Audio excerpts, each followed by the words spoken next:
আসসালামু আলাইকুম, channel I সংবাদে আপনাদের সবাইকে আমন্ত্রণ জানাচ্ছি আমি আল আফি জাহান। বিস্তারিত সংবাদের শুরুতেই জানিয়ে দিচ্ছি সুপার ফ্রেশ ফর্টিফাইড সয়াবিন তেল সংবাদ শিরোনামগুলো।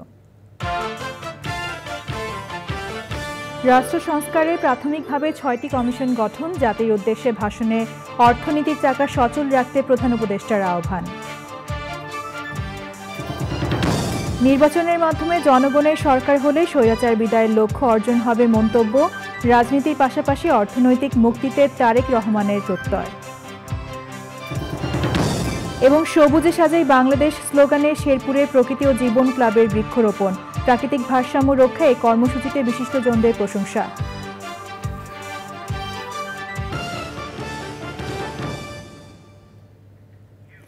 সংবাদ শিরোনামগুলো জানাছিলাম। এখনকার এই সংবাদ আয়োজন একই সঙ্গে চ্যানেল আই এর ইউটিউব চ্যানেলে এবং চ্যানেল আই এর ওটিটি প্ল্যাটফর্ম আইস্ক্রিনে লাইভ স্ট্রিম হচ্ছে। এবারে বিস্তারিত সংবাদ। রাষ্ট্র সংস্কারের অংশ হিসেবে প্রাথমিকভাবে 6টি কমিশন গঠনের সিদ্ধান্ত নেওয়া হয়েছে বলে জানিয়েছেন অন্তর্বর্তী সরকারের প্রধান উপদেষ্টা ডক্টর মোহাম্মদ ইউনূস। সন্ধ্যায় জাতির উদ্দেশ্যে দেওয়া ভাষণে তিনি বলেন, সকলের সমান অধিকার নিশ্চিত করাই সংস্কারের মূল লক্ষ্য। অর্থনীতির চাকা সচল রাখার আহ্বান জানিয়ে প্রধান উপদেষ্টার প্রত্যাশা, সকলের সহযোগিতায় বাংলাদেশ বিশ্বের দরবারে মাথা উঁচু করে দাঁড়াবে। সাদিম মাহমুদের রিপোর্ট। দেশের শিশু কিশোর কিশোরী প্রফেসর মোহাম্মদ ইউনূসের নেতৃত্বে অন্তর্বর্তী সরকার গঠনের 1 মাস পূর্ণ হয়েছে 8 সেপ্টেম্বর। মাস পূর্তিতে জাতির উদ্দেশ্যে ভাষণ প্রফেসর মোহাম্মদ ইউনূসের। ফাউন্ডেশন গ্রহণ করছে। বক্তব্যের শুরুতেই জুলাই আগস্টের গণ অভ্যুত্থানে নিহতদের স্মরণ করেন প্রধান উপদেষ্টা। বলেন, সকল শহীদ পরিবারের পুনর্বাসনের কথা। গণ অভ্যুত্থানে সকল শহীদের পরিবারকে পুনর্বাসন করা হবে। সকল আহত শিক্ষার্থী, শ্রমিক, জনতার চিকিৎসার সম্পূর্ণ ব্যয় সরকার বহন করবে। আহতদের দীর্ঘমেয়াদী এবং ব্যয়বহুল চিকিৎসা এবং শহীদদের পরিবারের দেখাশোনার জন্য স্বাস্থ্য মন্ত্রণালয়ের নেতৃত্বে একটি পূর্ণাঙ্গ তালিকা প্রস্তুত করা হয়েছে। এখন এই নতুন তথ্য পাওয়ার ভিত্তিতে এই তালিকা হালনাগাদ করা হতে থাকবে। গণ অভ্যুত্থানের শহীদদের স্মৃতি ধরে রাখতে সরকার তার যাত্রা লগ্নে জুলাই গণহত্যা স্মৃতি ফাউন্ডেশন নামে একটি ফাউন্ডেশন প্রতিষ্ঠার উদ্যোগ নেয়। এখন সেই ফাউন্ডেশন তৈরি হয়েছে। সকল শহীদ পরিবার এবং আহতদের সর্বোত্তম চিকিৎসা সহ তাদের পরিবারের সম্পূর্ণ দায়িত্ব এই ফাউন্ডেশন গ্রহণ করছে। এই ফাউন্ডেশনে দান করার জন্য দেশের সকল মানুষ এবং বিদেশে অবস্থানরত বাংলাদেশিদের আমরা আহ্বান জানাচ্ছি। সংস্কারের মাধ্যমে জাতি হিসেবে নতুনভাবে যাত্রা শুরু করার কথা বলেন প্রফেসর ইউনূস। জানান, সংস্কারের প্রাথমিক পদক্ষেপ হিসেবে 6টি কমিশন গঠন করার সিদ্ধান্ত নেওয়া হয়েছে। এসব কমিশনের কাজ পরিচালনার জন্য বিষয়ভিত্তিক অভিজ্ঞতা বিবেচনা করে 6 জন বিশিষ্ট নাগরিককে কমিশনগুলো পরিচালনা করার দায়িত্ব দেওয়া হয়েছে। পূর্ণাঙ্গভাবে গঠিত হওয়ার পর কমিশন আনুষ্ঠানিকভাবে তাদের কাজ আগামী 1 অক্টোবর থেকে শুরু করতে পারবে বলে আমি আশা করছি এবং এটি পরবর্তী 3 মাসের মধ্যে সম্পন্ন হবে বলে আমরা ধারণা করছি। কমিশনের রিপোর্টের ভিত্তিতে সরকার পরবর্তী পর্যায়ে প্রধান রাজনৈতিক দলগুলোর সাথে পরামর্শ সভার আয়োজন করবে। চূড়ান্ত পর্যায়ে ছাত্র সমাজ, নাগরিক সমাজ, রাজনৈতিক দলের প্রতিনিধি, সরকারের প্রতিনিধি নিয়ে ব্যাপক ভিত্তিক 3 থেকে 7 দিন ব্যাপী একটি পরামর্শ সভার ভিত্তিতে সংস্কার ভাবনার রূপরেখা চূড়ান্ত করা হবে। এতে এই রূপরেখা কীভাবে বাস্তবায়ন হবে তার একটি ধারণাও দেওয়া হবে। এই আয়োজন জুলাই গণ অভ্যুত্থানের বার্তা বাস্তবায়ন ও রাষ্ট্র পুনর্নির্মাণ তাগিদের ঐক্যবন্ধনে গোটা জাতিকে শক্তিশালী ও আশাবাদী করে তুলবে বলে আমাদের বিশ্বাস। প্রধান উপদেষ্টা বলেন, সকলের ন্যায্য অধিকার নিশ্চিতে সরকার প্রতিশ্রুতিবদ্ধ। দেশকে এগিয়ে নিতে সকলের সহযোগিতা প্রত্যাশা করেন তিনি। আমরা অগ্রসর হতে চাই। আমাদের মধ্যে, বিশেষ করে আমাদের নতুন প্রজন্মের মধ্যে যে সুপ্ত প্রতিভা লুকিয়ে আছে সেটা যেন বিনা বাধায় রাষ্ট্রের এবং সমাজের সহযোগিতায় প্রকাশ করতে পারি, সেই সুযোগের কাঠামো তৈরি করতে চাই। সকলে মিলে আমাদের পরিবারের প্রতিটি সদস্যকে, সে ঝাড়ুদার হোক, ছাত্র হোক, শিক্ষক হোক, যে কোনো ধর্মের হোক, সবার সমান অধিকার নিশ্চিত করতে চাই। এই হলো আমাদের সংস্কারের মূল লক্ষ্য। আসুন ছাত্র শ্রমিক জনতার এই বিপ্লবের লক্ষ্যকে আমরা দ্রুত বাস্তবায়ন করি। আমাদের প্রথম মাসে আমরা যেই গতিতে, যে উদ্যম নিয়ে কাজ এগিয়ে নিয়ে যাওয়ার কথা চিন্তা করেছিলাম, সেটা হয়তো করতে পারিনি বাস্তব অবস্থার পরিপ্রেক্ষিতে। দেশের আইনশৃঙ্খলা পরিস্থিতি স্বাভাবিক রাখা গেলে আশা করি আমরা আমাদের গতি অনেক বাড়াতে পারব। এই জন্য দেশের সকল মানুষের কাছে, শিক্ষক, ছাত্রছাত্রী, কৃষক, শ্রমিক, পেশাজীবী, বড় ব্যবসায়ী, ক্ষুদ্র ব্যবসায়ী, দিনমজুর, গৃহিণী, সকলের সহযোগিতা চাইছি। আমাদের কাজ বড় কঠিন, কিন্তু জাতি হিসেবে এবার ব্যর্থ হওয়ার কোনো অবকাশ আমাদের নেই। আমাদেরকে সফল হতেই হবে। গণতান্ত্রিক বাংলাদেশের রূপরেখা তৈরি করতে অন্তর্বর্তী সরকার দৃঢ় প্রতিজ্ঞ বলে উল্লেখ করেন প্রধান উপদেষ্টা। সেই সাথে আইন নিজের হাতে তুলে সমাজে বিশৃঙ্খল পরিবেশ সৃষ্টি না করার আহ্বান জানান প্রধান উপদেষ্টা professor Mohammad Yunus. Sadi Mahmud, channel I, Dhaka. BNP chairperson ও সাবেক প্রধানমন্ত্রী খালেদা জিয়াকে নিয়মিত স্বাস্থ্য পরীক্ষার জন্য মধ্যরাতে হাসপাতালে নেওয়া হয়েছে। বুধবার দিবাগত রাত 1:40 দিকে তাকে হাসপাতালে নেওয়া হয়। এর আগে এক সংবাদ বিজ্ঞপ্তিতে জানানো হয়, খালেদা জিয়ার চিকিৎসায় গঠিত মেডিকেল বোর্ডের সিদ্ধান্ত অনুযায়ী শারীরিক কিছু জরুরি পরীক্ষা নিরীক্ষার জন্য তাকে গুলশানের বাসা ফিরোজা থেকে এভারকেয়ার হাসপাতালে নেওয়া হবে। প্রায় 1.5 মাস হাসপাতালে চিকিৎসাধীন থাকার পর গত 21 আগস্ট সন্ধ্যায় গুলশানের বাসায় ফেরেন বিএনপির চেয়ারপারসন। উন্নত চিকিৎসার জন্য শিগগিরই তাকে যুক্তরাজ্যে পাঠানোর প্রক্রিয়া চলছিল বলে দলের পক্ষ থেকে তখন জানানো হয়। ঢাকা মহানগর পুলিশ ডিএমপির সাবেক কমিশনার আসাদুজ্জামান মিয়াকে গ্রেপ্তার করেছে র্যাপিড অ্যাকশন ব্যাটালিয়ন র্যাব। বুধবার রাতে রাজধানীর মহাখালী ফ্লাইওভার এলাকা থেকে তাকে গ্রেপ্তার করা হয়। র্যাব জানিয়েছে, খিলগাঁও থানা ছাত্রদলের সাবেক সাধারণ সম্পাদক নুরুজ্জামান জনি হত্যা মামলায় ডিএমপির সাবেক কমিশনার আসাদুজ্জামান মিয়াকে গ্রেপ্তার দেখানো হয়েছে। 2015 সালে খিলগাঁও থানা ছাত্রদলের সাবেক সাধারণ সম্পাদক মোহাম্মদ নুরুজ্জামান জনিকে পুলিশ হেফাজতে ক্রসফায়ারে হত্যার অভিযোগে একটি মামলা হয় 3 সেপ্টেম্বর। নিহত জনির বাবা ইয়াকুব আলী বাদী হয়ে রাজধানীর খিলগাঁও থানায় মামলাটি করেন। মামলায় ডিএমপির তৎকালীন পুলিশ কমিশনার আসাদুজ্জামান মিয়া সহ 62 জনের নাম উল্লেখ করা হয়। বিএনপি ভারপ্রাপ্ত চেয়ারম্যান তারেক রহমান বলেছেন, স্বৈরাচারকে বিদায় করে গণতন্ত্রের একটি অংশ অর্জন হয়েছে। এখন নিরপেক্ষ নির্বাচন, জনগণের সরকার প্রতিষ্ঠা করে মূল লক্ষ্য অর্জন করতে হবে। টাঙ্গাইলের গোপালপুরে সমাবেশে ভার্চুয়ালি যুক্ত হয়ে তিনি বলেন, রাজনৈতিক মুক্তির পাশাপাশি অর্থনৈতিক মুক্তিরও প্রয়োজন। বলেছেন, বিএনপি ক্ষমতায় গেলে সকল সম্ভাবনার দ্বার উন্মোচন করা হবে। মনির হোসেনের ক্যামেরায় গোপালপুর থেকে জানাচ্ছেন রাহুল রায়।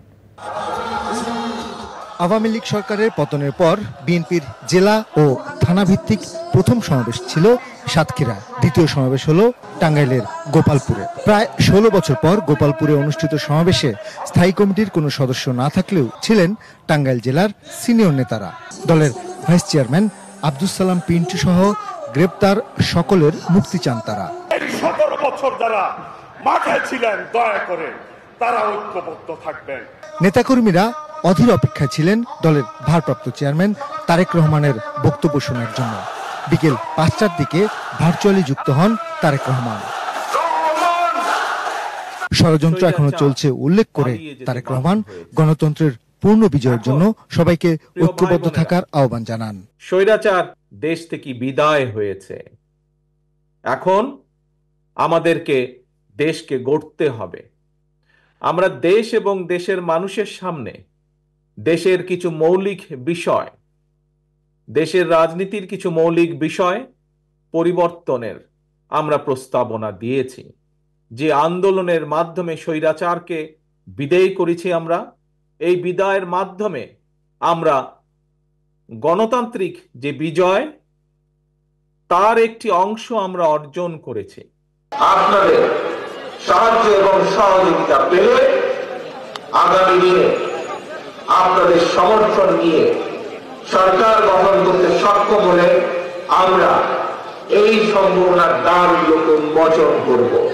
টাঙ্গাইলের শাড়ি, চমচম, গোপালপুরের টুপি, মধুপুরের আনারস সহ প্রতিটি শিল্পকে বিশ্বের দরবারে তুলে ধরার কথা বলেন বিএনপির ভারপ্রাপ্ত চেয়ারম্যান। রাজনৈতিক মুক্তির সঙ্গে অর্থনৈতিক মুক্তির কথাও বলেন তিনি। আমাদেরকে যেরকম রাজনৈতিক যে অধিকার, রাজনৈতিক যে লক্ষ্য, সেটি যেমন আমাদেরকে অর্জন করতে হবে, একইভাবে আমাদেরকে অর্জন করতে হবে জনগণের অর্থনৈতিক মুক্তি। সেই সকল সম্ভাবনার দ্বার আমাদেরকে উন্মোচন করতে হবে, আমাদেরকে সেই সকল সম্ভাবনার দ্বারগুলোকে খুলে দিতে হবে, যেই সম্ভাবনার দ্বারগুলোকে খুলে দিলে আমরা জনগণের অর্থনৈতিক মুক্তি অর্জন করতে সক্ষম হব। বিএনপির ভারপ্রাপ্ত চেয়ারম্যান তারেক রহমান বলেছেন, বিএনপি ক্ষমতায় গেলে উৎপাদন আর উন্নয়নের বাংলাদেশ গড়ে তোলা হবে। সাতক্ষীরার পর টাঙ্গাইলের গোপালপুরে এই সমাবেশ। বিভিন্ন ইস্যুতে এই সমাবেশগুলো হলেও নেতাকর্মীদের কাছে এই সমাবেশের মূল আকর্ষণ দলের ভারপ্রাপ্ত চেয়ারম্যান তারেক রহমানের ভার্চুয়ালি যুক্ত হওয়া। এই সমাবেশেও তারেক রহমান বলেছেন, ধৈর্য ধারণ করে শৃঙ্খলা বজায় রেখে দলকে সুসংগঠিত করতে। দলের নেতাকর্মীরাও বলেছেন সেই পথে তারা এগোবেন। টাঙ্গাইলের গোপালপুর থেকে রাহুল রায়, চ্যানেল আই। সবুজে সাজাই বাংলাদেশ স্লোগানে শেরপুরে বৃক্ষরোপণ ও চারা বিতরণ করেছে প্রকৃতি ও জীবন ক্লাব। রোপিত গাছগুলোর যথাযথ বেড়ে উঠতে স্থানীয় জনগোষ্ঠীকে উদ্বুদ্ধ ও সম্পৃক্তকরণের বিষয়ে জোর দেন সংশ্লিষ্টরা। সাম্প্রতিক বন্যার ক্ষয়ক্ষতি পুষিয়ে নেওয়ার পাশাপাশি প্রাকৃতিক ভারসাম্য রক্ষায় এমন কর্মসূচির প্রশংসা করেন বিশিষ্টজনেরা। হাকিম বাবুলের পাঠানো তথ্য ও ভিডিও চিত্রে সাবরিনা হাসানের রিপোর্ট। বৈশ্বিক উষ্ণায়ন সহনীয় মাত্রায় রাখতে এবং জলবায়ুর পরিবর্তনজনিত অভিঘাত মোকাবেলায় সারা দেশে এবারও ব্যাপক হারে বৃক্ষরোপণ করছে প্রকৃতি ও জীবন ক্লাব। শেরপুর সদরের শিক্ষা প্রতিষ্ঠান সহ কয়েকটি স্থানে ফলদ, বনজ ও ঔষধি গাছের চারা রোপণ করা হয়। সবুজে সাজাই বাংলাদেশ এই প্রতিপাদ্যে শেরপুরে বৃক্ষরোপণ কর্মসূচি পালন করা হয়েছে এবং এখানে ৫,০০০ বৃক্ষ রোপণ এবং ২,০০০ বৃক্ষ বিতরণ করা হয়েছে, চারা বিতরণ করা হয়েছে। এবং এই যে আমরা চারা বিতরণ করছি, বৃক্ষরোপণ করছি, একটি উদ্দেশ্য বাংলাদেশে যে উষ্ণতা, এই উষ্ণতাকে প্রশমিত করা, পাশাপাশি কার্বন নিঃসরণ যেটা হচ্ছে সেটাকেও কিন্তু কমিয়ে আনা। সব কিছু মিলিয়ে গাছের বিকল্প নেই। গাছকে যত বেশি পারি আমাদের এই বর্ষা লাগাতে হবে এবং সবুজে বাংলাদেশটাকে ছেড়ে ফেলতে হবে। তবেই কিন্তু আমরা ভালো থাকব, আমাদের ভবিষ্যৎ প্রজন্ম ভালো থাকবে। কর্মসূচিতে শিক্ষার্থীদের মাঝে বিভিন্ন ধরনের গাছের চারা বিতরণ করা হয়। বাড়িতে ভালো করে লাগাবো, ফল খাবো, গাছ লাগাবো, যত্ন করবো, ভালো অনেক উপকার করবে। বিভিন্ন প্রতিষ্ঠান ভিত্তিক সড়কের পাশে এবং কবরস্থানে বৃক্ষরোপণ কর্মসূচির উপর গুরুত্ব আরোপ করেন বৃক্ষপ্রেমীরা। গাছ লাগানোর সুবিধা রয়েছে এই মাঠগুলোতে। আমরা আজকে শতাধিক বৃক্ষরোপণের মাধ্যমে আমরা এই কর্মসূচির উদ্বোধন করতে যাচ্ছি। এই প্রোগ্রামকে আমি ধন্যবাদ, কৃতজ্ঞতা জানাই এবং তাদের মাধ্যমে যেন আমরা আরো বেশি আনন্দ বোধ করে এবং উদ্যোগ আরো নেয়। এমন উদ্যোগ অব্যাহত রাখার আহ্বান জানান বিশিষ্টজনেরা। বৃক্ষ আমাদের দুহাত ভরে দিয়েছে, আমরা বৃক্ষ দিয়েছি, তাই এই এলাকার জনগণকে সাথে নিয়ে যাতে বৃক্ষ লাগালি হবে না, যাতে তাদেরই সম্পদ তারা যেন রক্ষা করতে পারে। আমাদের প্রকৃতি রক্ষার জন্য এবং প্রকৃতির সঙ্গে সঙ্গে পাখি রক্ষার জন্য বৃক্ষরোপণ প্রয়োজন। সামনের দিনগুলোতে আরও বৃক্ষ রোপিত হবে এবং প্রকৃতির ভারসাম্য রক্ষায় যে প্রকৃতি ও জীবন ক্লাব যে উদ্যোগ গ্রহণ করেছে বা আগামীতেও গ্রহণ করবে, এটা নিশ্চয়ই আমাদের পরিবেশের ভারসাম্য রক্ষা করবে। প্রতিষ্ঠান ভিত্তিক বৃক্ষরোপণে খুশি স্থানীয়রা। রোপণ করা গাছের পরিচর্যা ও সংরক্ষণের বিষয়ে সচেষ্ট হওয়ার কথা জানান তারা। সিজন চেঞ্জ হচ্ছে, এক এক সময় যখন বৃষ্টি আসার কথা সেখানে হচ্ছে গরম। এইগুলা প্রাকৃতিক যে দুর্যোগ সবকিছু এই গাছ লাগানোর মাধ্যমে সুন্দরভাবে পরিচালিত হবে। রোপিত গাছগুলো প্রকৃতিতে নির্মলতা ফেরাতে এবং অক্সিজেনের যোগান বাড়িয়ে সুস্থ পরিবেশ করতে কার্যকরী ভূমিকা রাখবে প্রত্যাশা পরিবেশবাদীদের। সাবরিনা হাসান, প্রকৃতি ও জীবন ডেস্ক, চ্যানেল আই। ছাদকৃষি নগরের পরিবেশ সুরক্ষার পাশাপাশি নিরাপদ খাদ্য চাহিদার একটি নির্ভরযোগ্য উৎস হয়ে উঠছে। ছাদকৃষি কার্যক্রম ছড়িয়ে যাচ্ছে শহরের ছাদ থেকে ছাদে। উদ্যোক্তারা বলছেন, নাগরিকের সুস্বাস্থ্যের জন্য এই ধরনের কার্যক্রম কার্যকরী ভূমিকা রাখতে পারে। বিস্তারিত জানাচ্ছেন শাইখ সিরাজ। ঢাকার হাতিরঝিল সংলগ্ন মহানগর আবাসন এলাকা। পরিকল্পিত এই এলাকার অধিকাংশ ভবনের ছাদেই সবুজের চর্চাটি এখন বেশ দৃশ্যমান। এর মাঝে 7তলা ভবনের উপরে 1500 বর্গফুট আয়তনের এই ছাদ কৃষি গড়ে তুলেছেন ডাক্তার রাশিদুল হাসান এবং তার স্ত্রী সালমা সুলতানা।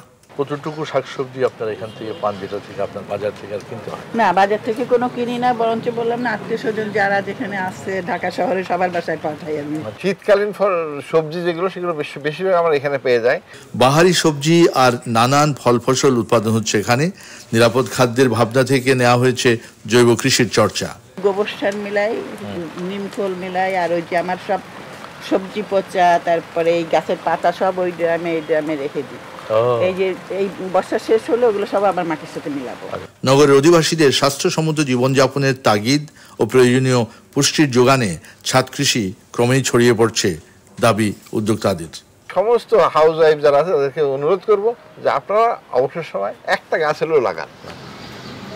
নগরে নিরাপদ খাদ্য নিশ্চয়তার জন্য অনেক পরিবারই আজকাল ছাদ কৃষির দিকে ঝুঁকছেন, কারণ এখান থেকে তারা নিরাপদ খাদ্যের পাশাপাশি মানসিক একটা প্রশান্তি পাচ্ছেন, যেটি সবচেয়ে বড় মূল্যায়ন করছেন। এবং এটি দেখে আশেপাশের এলাকাগুলোতেও ছাদ কৃষি ছড়িয়ে যাচ্ছে। রাশিদুল হাসান এবং সালমা সুলতানার এই ছাদ কৃষিটি তেমনই একটি উদাহরণ সৃষ্টি করেছে মহানগর এলাকায়। ঢাকার মহানগর থেকে শাইখ সিরাজ, চ্যানেল। এ নিয়ে বিস্তারিত প্রতিবেদন দেখবেন আজ বেলা 3টা 5 মিনিটে হৃদয় মাটি মানুষের ডাক অনুষ্ঠানে। সময় হলো একটি বিরতি নেওয়ার। বিরতির পর আবারও আমন্ত্রণ জানাচ্ছি। হাবের বর্তমান কমিটির ব্যাপক অনিয়ম দুর্নীতির কারণে কার্যনির্বাহী কমিটির পদত্যাগ ও কমিটি বিলুপ্ত করে পুনর্নির্বাচনের দাবি জানিয়েছেন বৈষম্য বিরোধী হজ এজেন্সিস অ্যাসোসিয়েশন অফ বাংলাদেশের সদস্যরা। ঢাকা রিপোর্টার্স ইউনিট DRU-তে সংবাদ সম্মেলনে এ ব্যাপারে দ্রুত সরকার প্রধানের হস্তক্ষেপ চাওয়া হয়। বক্তারা বলেন, খরচ বেশি হওয়ায় হজ গমনেচ্ছুদের সংখ্যা দিন দিন কমছে, এতে ক্ষতিগ্রস্ত হচ্ছে হজ এজেন্সিগুলো। বৈষম্য, সন্ত্রাস, চাঁদাবাজ মুক্ত পার্বত্য চট্টগ্রাম গঠন, পার্বত্য চুক্তির সাথে সংবিধানের সাংঘর্ষিক ধারাগুলো সংশোধনের দাবি জানিয়েছে পার্বত্য চট্টগ্রাম নাগরিক পরিষদ। জাতীয় প্রেস ক্লাবের সংবাদ সম্মেলনে সংগঠনের চেয়ারম্যান কাজী মোহাম্মদ মুজিবুর রহমান লিখিত বক্তব্যে বলেন, নানা ধরনের বৈষম্যের কারণে পিছিয়ে যাচ্ছে পার্বত্য অঞ্চলের বাঙালি পরিবারের সদস্যরা। একদিকে উপজাতি পরিবারগুলো রাষ্ট্রীয় সুযোগ সুবিধা পাচ্ছে, অন্যদিকে পার্বত্য এলাকায় বসবাসরত বাঙালি পরিবারের সদস্যরা বঞ্চিত হচ্ছেন। পাহাড়ে বসবাসরত সকল জাতিগোষ্ঠীর সমান অধিকার নিশ্চিত করা না হলে ভবিষ্যতে পার্বত্য চট্টগ্রামে অশান্ত পরিবেশ সৃষ্টির আশঙ্কা রয়েছে বলেও মন্তব্য করেন তিনি। বিএনপির স্থায়ী কমিটির সদস্য গয়েশ্বরচন্দ্র রায় বলেছেন, সংখ্যালঘুদের উপর হামলা হচ্ছে। আওয়ামী লীগ হিন্দুদের ব্যবহার করে ভারতকে খুশি করায় এমন হচ্ছে বলে মন্তব্য করেন তিনি। চট্টগ্রামে হাটহাজারীর পুণ্ডরিক ধামে রাধাষ্টমীর অনুষ্ঠানে গয়েশ্বরচন্দ্র রায় এসব কথা বলেন। তিনি বলেন, বিএনপি সংখ্যালঘু বা সংখ্যাগরুর রাজনীতি করে না, দেশের সকল মানুষের অধিকার সমুন্নত রাখতে বিএনপি কাজ করবে। হিন্দু বৌদ্ধ খ্রিস্টান ঐক্য পরিষদ, আপনারা কি আমাকে হিন্দু ধর্ম থেকে পরিত্যক্ত ঘোষণা করছেন? কই আপনাকে কন্ডেম করছেন? করেন নাই। নিপুণকে যে মাথা ফাটালো, তাকে অর্ধমিত অবস্থায় নিয়ে আসলো, ওর মেয়ে অপর্ণাকে মাথা ফাটালো, ওটা কি সনাতন ধর্মের লোক না? কোনো সহানুভূতি জানাইছে? গোপনে ওটাই শুধু দূরে কথা জানার নাই কেন? বিলং না বিএনপি। সারা দেশে দখল লুটতরাজে বিএনপি বা যুবদলের নেতাকর্মীরা জড়িত নয় দাবি করে নেতারা বলেছেন, দল করে না এমন ব্যক্তিদের অপকর্মের দায়ও দলের ওপর চাপানোর অপচেষ্টা হচ্ছে।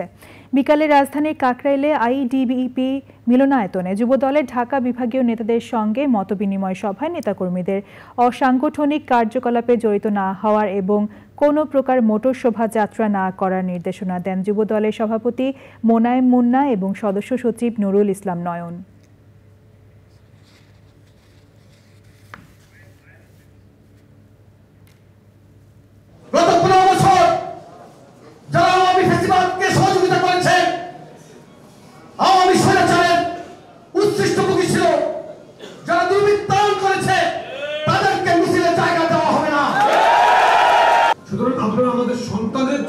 সমতুল্য, দয়া করে আবারও অনুরোধ করছি আমাদের শীর্ষ নেতাদের সম্পর্কে আপনারা অন্তত সম্মান রেখে কথা বলবেন।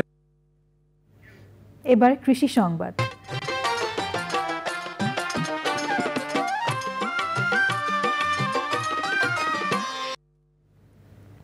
পানের চাষ করে ভাগ্য ফিরেছে পঞ্চগড়ের সীমান্ত এলাকার চাষিদের। সপ্তাহে 2 দিনের হাটে বিক্রি হয় 10 থেকে 15 লাখ টাকার পান। এসব পান পাঠানো হয় দেশের বিভিন্ন প্রান্তে। পঞ্চগড় প্রতিনিধি এ রহমান মুকুলের তথ্য, ভিডিওচিত্রে আল মুকসিদের রিপোর্ট। 1 বিঘা পান চাষে বছরে চাষিরা আয় করছে ন্যূনতম 4 থেকে 5 লাখ টাকা। তাই পঞ্চগড়ের সীমান্ত এলাকায় বাড়ছে পানের চাষ। 5 থেকে 700 কৃষক নিজেদের ভাগ্য বদলের হাতিয়ার হিসেবে বেছে নিয়েছে এই পান চাষকে। এই পানটা কৃষিতে লাভ বেশি, প্রতিদিন মানে যে সপ্তাহে আপনি ইচ্ছা করলে প্রতিদিন বিক্রি করতে পারতেছেন। এটা গাছে পাতা না, তো টাকা মনে গাছে ঝুলতেছে।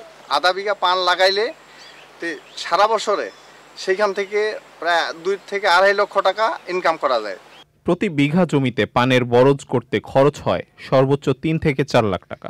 1 বিঘা মাটি যদি আপনি পান চাষ করেন, আপনার ম্যাক্সিমাম 4 লক্ষ টাকা খরচ হবে। পরিচর্যা ঠিক মতো করা যায়, এতে মনে করেন যে মাসে এমন মাস আছে 50,000 বেচতেছে, কেউ 1 লক্ষ বেচতেছে। চা পাতা, ধান ও সাইতে মোটামুটি পানের কৃষিতে অনেকটা লাভ। পান চাষ করে নিজেদের ভাগ্য বদলের পাশাপাশি এলাকার অর্থনীতিকে চাঙ্গা করেছে এই চাষিরা। ধরে আনে বিক্রি 7-8টার দিকেই বিক্রি শেষ। তার আছে মোটামুটি উপস্থিত এই টাইমের তো ফলন বেশি হওয়ার কারণে বাগানটা পানটার দাম একটু কম। প্রতি মঙ্গলবার শুক্রবার দূর দূরান্ত থেকে পার্টি আসে, পান বিক্রি হয় খুব ভোরে। সপ্তাহে মঙ্গল ও শুক্রবার হাড়ি ভাষায় পানের হাট বসে। পান কিনতে আসেন কুড়িগ্রাম, লালমনিরহাট, সঠিবাড়ি ও ঢাকা সহ বিভিন্ন এলাকার ব্যবসায়ীরা। তবে জায়গার সংকলনের কারণে আমাদের কৃষকদের সমস্যা হয়। নির্ধারিত জায়গা হলে কৃষকদের জন্য আরেকটু ভালো হয়। ঢাকা, গাবতলী, পাইপাই অথবা পীরগঞ্জ, রানীশঙ্কর, দিনাজপুর, সৈয়দপুর, এই জায়গায় পানগুলো যায়। কৃষি সম্প্রসারণ অধিদপ্তর জানায় জেলার পানের গড় ফলন হেক্টরে 3 মেট্রিক টন। আল মুকসিদ, চ্যানেল আই। এবার দেখবেন প্রকৃতি সংবাদ।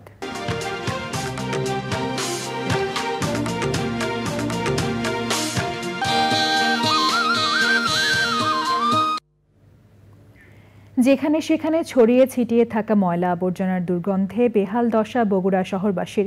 সেউজগাড়ি, শেরপুর রোড ও স্টেশন রোডে ফেলা ময়লার হুমকিতে জনস্বাস্থ্য ও প্রাণ প্রকৃতি।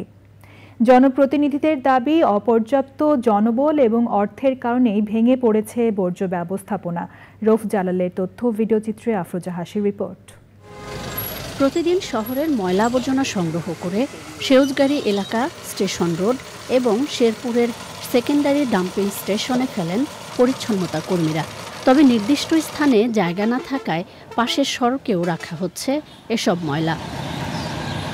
প্রতিদিন ময়লা আবর্জনা না সরানোয় দিন দিন বাড়ছে আবর্জনার স্তূপ। বগুড়ার প্রাণ কেন্দ্র থেকে পশ্চিম দিকে রেল স্টেশনের পাশের এই যে রোড, এই রোডটিতে এই ময়লাগুলো ফালানো হয়।